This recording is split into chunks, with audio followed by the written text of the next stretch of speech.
How to send one-time view pictures on Snapchat. Hey everybody, welcome back to our channel.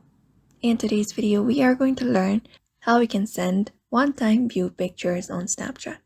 So let's just go ahead and find out how to do it.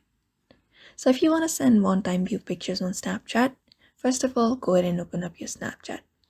Once you open up your Snapchat, you can just go ahead and click up a picture or select up a picture that you want to send and make it view only once. So once you have captured the picture, in this left right side of your screen, you will be finding different editing options.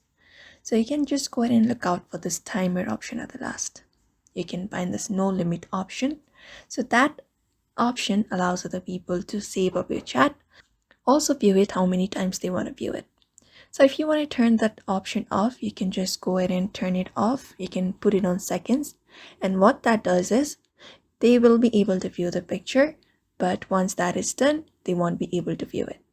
So that is it. You can follow this method. You can tap on send after that is done, after setting the timer, and when that is done, it will be only viewed once. So that is how you send one-time view pictures on Snapchat. So I hope this video was helpful, and thank you for watching this video.